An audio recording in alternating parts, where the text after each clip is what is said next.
and on 13wham.com.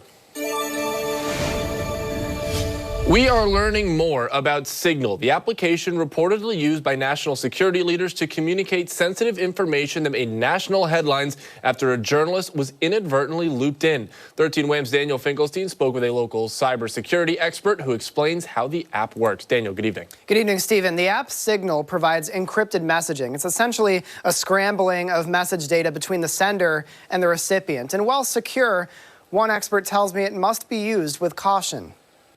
After a journalist was inadvertently added to a Signal group chat in which Trump administration officials reportedly discussed military activity in Yemen, questions have been raised regarding the security of the messaging app. Everyone here knows that the Russians or the Chinese could have gotten all of that information, and they could have passed it on to the Houthis. We have said all along that no classified material was sent on this messaging thread.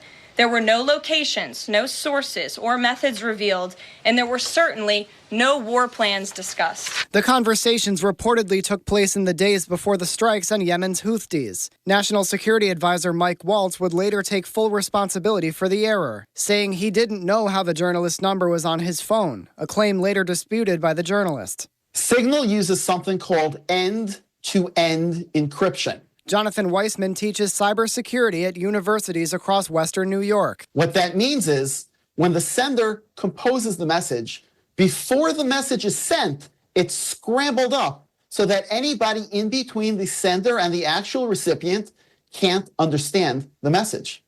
Only when the message is received on the actual recipient's device, it's at that point that the message is unscrambled so that the recipient can read it. He says the app must be used with care. In this case, he believes human error is to blame. The Signal app itself is highly secure.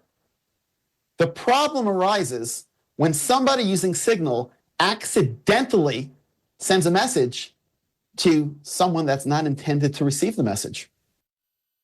American Oversight, a watchdog group, sued, calling into question the legality of the conversation under the Federal Records Act. A federal judge ordered the administration to preserve records of the messages between March 11th and the 15th. More on the story on our website, 13wham.com. Stephen, back to you. All right, Daniel, thank you very much. Honoring U.S. military service members and veterans